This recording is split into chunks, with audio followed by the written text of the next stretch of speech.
خطائے اجتہادی کا معاملہ سیدہ عائشہ صدیقہ رضی اللہ تعالی عنہا کے لحاظ سے اعلی حضرت فاضل بریلوی رحمۃ اللہ علیہ اس کو جو بیان کرتے ہیں،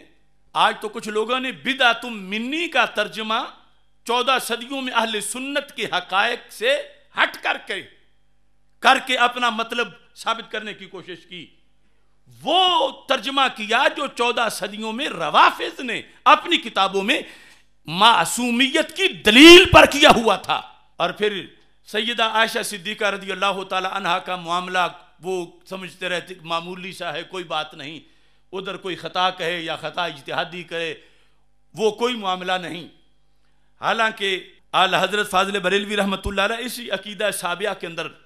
لکھتے ہیں، سیدہ عائشہ صدیقہ رضی اللہ تعالی عنہا کے معاملہ میں جو آپ کی توہین کرے اس نے اللہ کی توہین کی، اس نے رسول اللہ صلی اللہ علیہ وسلم کی توہین کی۔ اختلاف کی یہ نوعیت بیان کرتے ہوئے فرمایا، یعنی انتہائی اجتہاد میں جو اختلاف ہوتا ہے یہ کوئی حق باطل کا نہیں ہوتا، کوئی کفر اسلام کا نہیں ہوتا، یہ تو ایک طرف حق اجتہادی ہے دوسری طرف خطا اجتہادی ہے، ایک طرف 2 ثواب ہیں دوسری طرف 1 ثواب ہے۔ آپ فرماتے ہیں ان اختلافات کو ابو حنیفہ و شافعی جیسا اختلاف ہم سمجھتے ہیں، یعنی امام اعظم ابو حنیفہ اور امام شافعی کے اختلاف میں یہ نہیں کہ امام شافعی سے جب اختلاف ہوا تو امام شافعی معاذ اللہ کوئی غیر مسلم ہو گئے یا امام شافعی کی طرف کوئی عیب کی نسبت کی گئی، فرمایا ہرگز نہیں۔ تو ہم اہل سنت کے نزدیک ان میں سے کسی ادنا صحابی پر، دوسری جگہ لکھتے ہیں کہ جن میں ادنا ہے ہی کوئی نہیں، کسی ادنا صحابی پر بھی تان جائز نہیں، چہ جائے کہ ام المومنین صدیقہ رضی اللہ تعالی عنہا کی شان رفیع اور بارگاہ وقی میں کوئی تان کریں، ہاشا یہ اللہ و رسول کی جناب میں گستاخی ہے، اللہ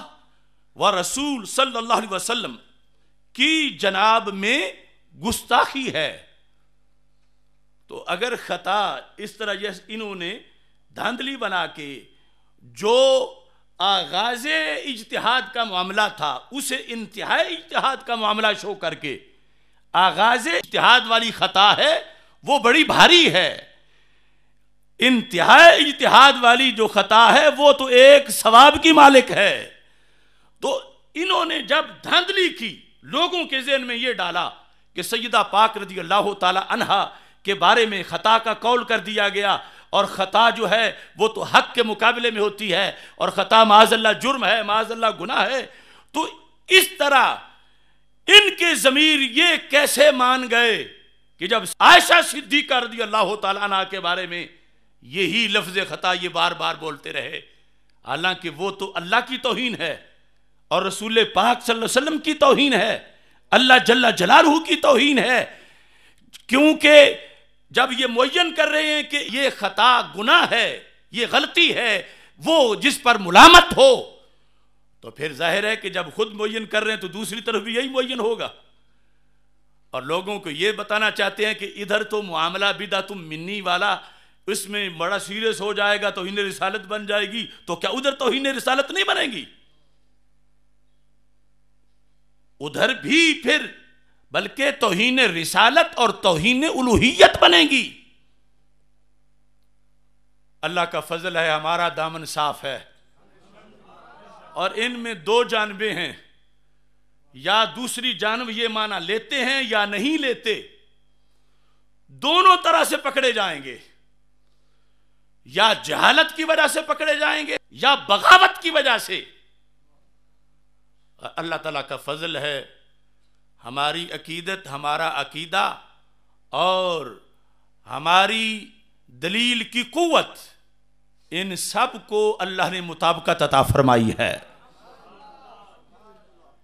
ابتدائی اجتہاد کی خطا اور ہے، انتہائی اجتہاد کی خطا اور ہے، ابتدائی اجتہاد کا حق اور ہے، انتہائی اجتہاد کا حق اور ہے، ابتدائے اجتہاد میں دونوں طرف ہی حق ہے، انتہائی اجتہاد میں حق بجانب مولا علی رضی اللہ تعالیٰ عنہ ہے، لیکن خطائے امیر معاویہ رضی اللہ تعالیٰ عنہ اور خطائے سید عائشہ صدیقہ رضی اللہ تعالیٰ عنہ وہ خطا اجتہادی ہے جس پر